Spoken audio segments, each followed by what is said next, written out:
All right, hello, and welcome to the bathroom.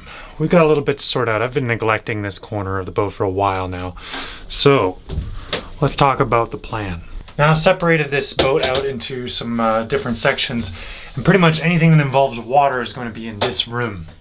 So all my through holes are here, and all of my water-based equipment, the water pumps, the shower, the head.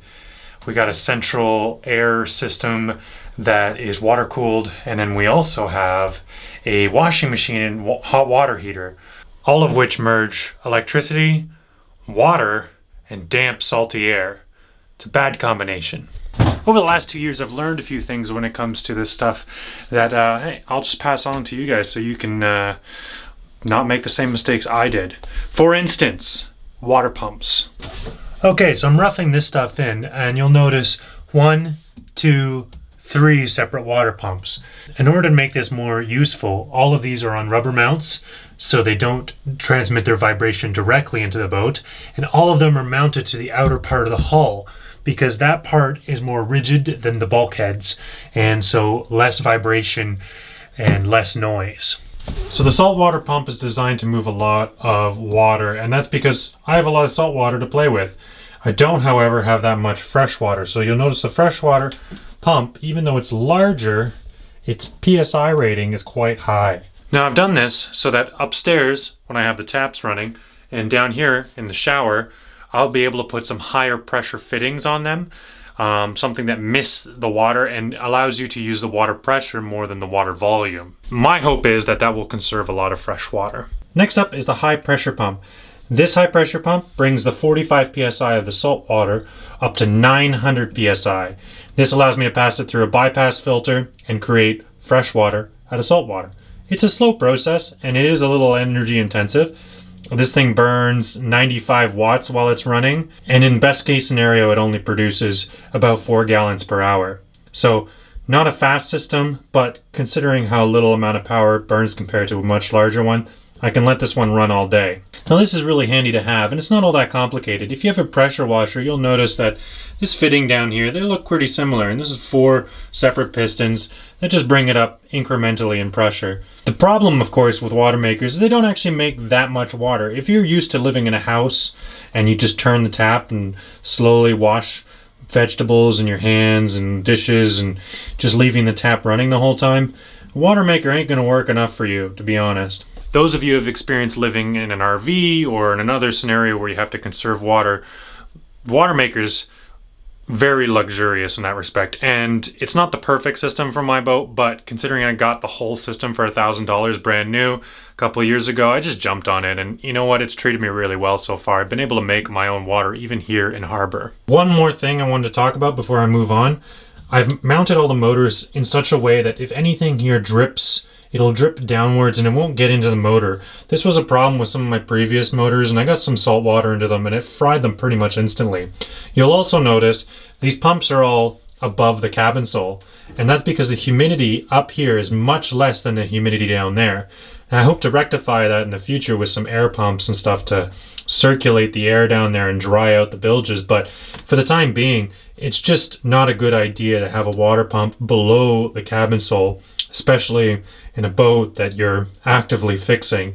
If it was a pristine brand new boat, it'd be a different story, but so I'm still having drips from active parts of construction sometimes if it rains too much, and I don't want to subject my motors to that. So I got the motors in place, but I still have a lot of appliances that are in the way. I want to get the plumbing and the wiring all done, but honestly, before I can do that, I think I need to get all of these on their proper shelves and put in their right spots. So time to build some shelves and build some bulkheads.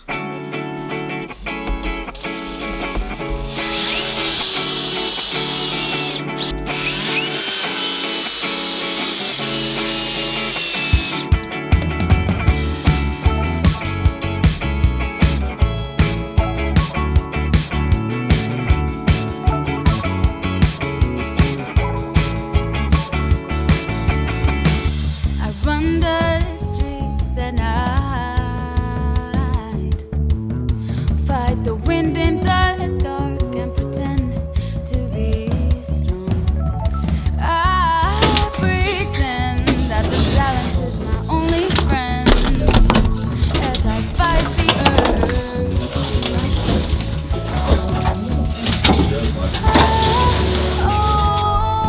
Alright, it's been going okay. I had to build a table shelf here that's exactly 1 inch shorter than it originally was. And that's just because the washing machine just barely doesn't fit. I also removed the bottom shelf, recessed this shelf. I'm gonna clean some of this stuff up a little bit. But we're just dry fitting right now. So I've got the other shelf for the heat pump. This is my water-cooled heat pump I got here for a song that still needs a control module before I can fire it up. We have a lot of space in here to use it, and it's starting to frame out my shower. Now, a lot of boats don't have showers, and that's because showers take up space and boats don't really have a lot of space. Once you get into multi-hulls, you tend to have a little bit more space, but then weight is an issue. Luckily, a shower is mostly just open, empty space, so I will put one in. What I'm planning on doing, as you can see, is I've just dry framed it out. I'm gonna put a bench here, and then I'm sinking the floor down, and that will allow me to stand upright in the shower, which is a big deal for me. That means that there's a bulkhead here that seals this up from the shower, and there will also be a bulkhead here where the water heater will sit behind this thing. So there needs to be ventilation, there needs to be insulation, and it needs to be done intelligently. So dry fitting is the first step in that process, and then trimming away the pieces that are necessary, and then adding more reinforcements and blah, blah, blah, blah, blah, and then finally painting and sealing and making sure that it doesn't rot away. This is taking a long time, the damn dry fitting. Of course, I want to kind of get this washing machine into position first, because once I put this doorway in, I'm not going to be able to move this out anymore. And there's still the berth back there, which needs a hatch to enter it and needs this bulkhead to seal up completely. Because, yeah, I'm not going to have a shower inside of a berth. Yeah, it's getting a little claustrophobic.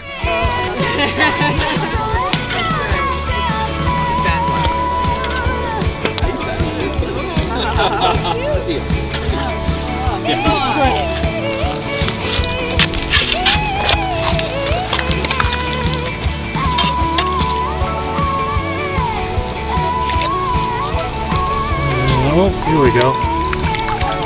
There's a clam right there. Easy peasy. All right, taking a little break from the boat work to do some clamming. Now, this time of year is probably the best for clamming, in February in the winter time. Most of these clams are in season year-round. It's the oysters you got to worry about. Any month that ends in R, it's good to go. We're going for the butter and the short neck clam. They're very plentiful here at Brickyard Beach. And then as far as the oysters go, this is your invasive Japanese oyster. Now you can tell by how riled up those corners are. Real sharp, right? More domestic Pacific one, not quite so sharp. Bigger, flatter, elephant shoe size these. Now these ones can be quite stiff. But there's a lot more meat in these usually. The Japanese ones are smaller but a lot more tender. Most people like the Japanese ones a little bit more, so calling them an invasive species is a little contentious around here. There's some little ones in there. Yeah, I'm gonna try like one of these guys. Please bring any band-aids to me first aid. Nice. Awesome. Plate here. Put on there. These are lids.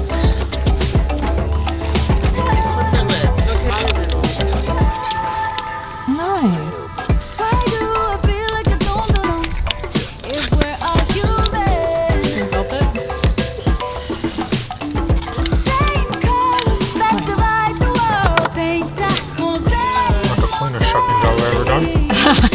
Accompany it with little hot sauce. Yeah.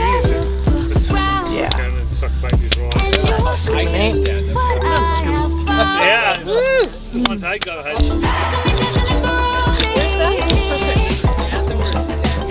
They totally should. Or a few hours.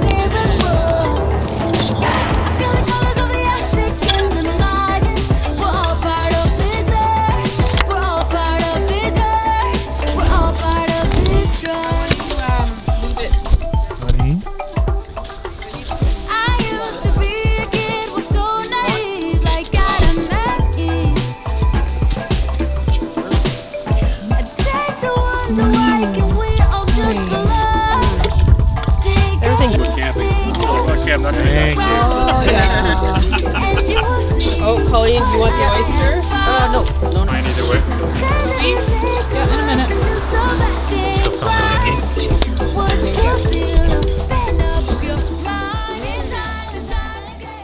Well, a lot of you have been waxing poetically about how I should be living off land, how I should be fishing more and foraging more, and yeah, so I went out there and did some clamming and did some oystering.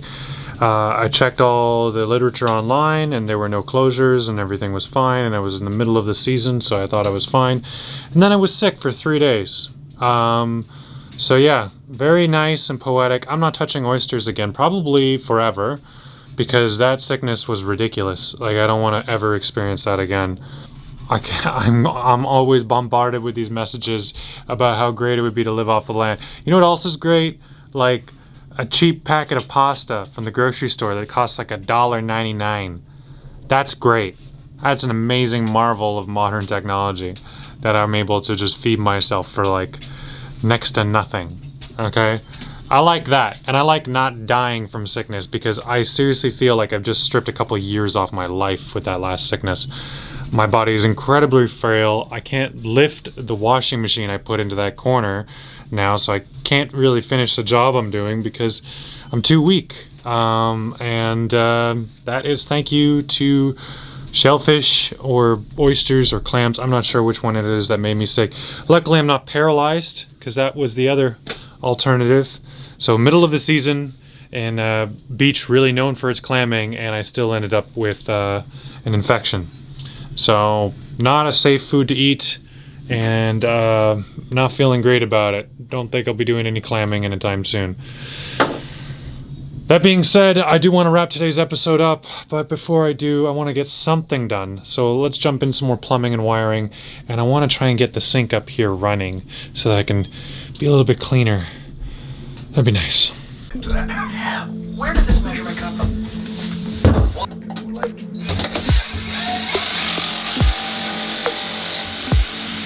Estoy sudando otra vez, me deshidrato, pensando en cuándo te voy a volver a ver. Y me haces falta, y me haces falta, y me haces falta.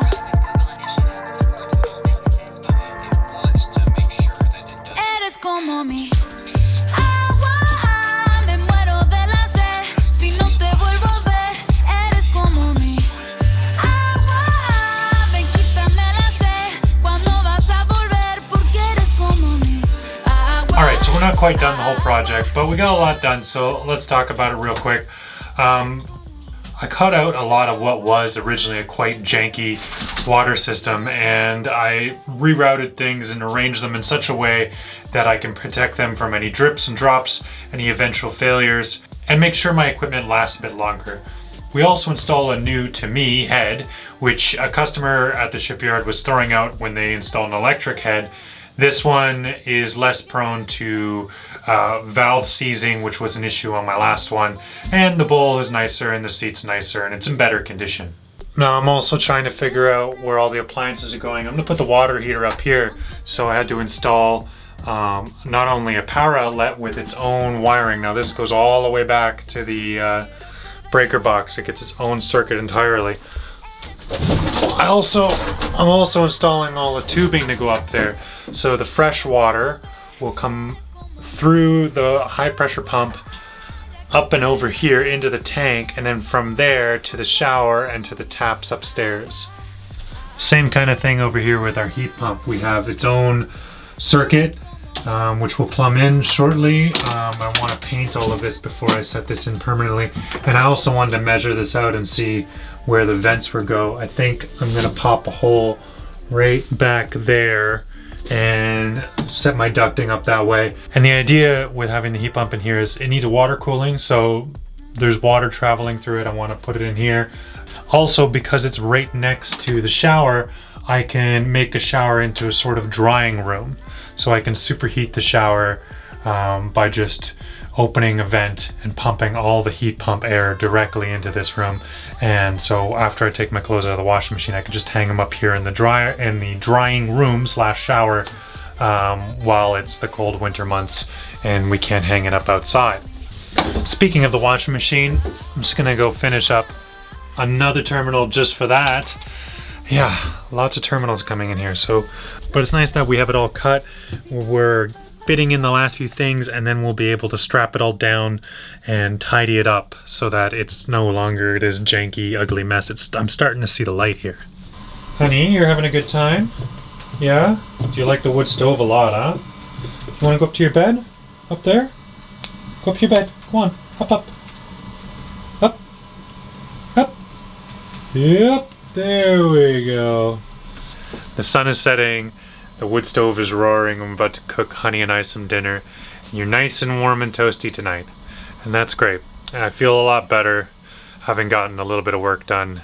And hopefully my body will catch up with me and I'll feel a lot better tomorrow. But for now, thank you so much for watching. And hopefully in the next episode we'll feel so much better. Eres como mi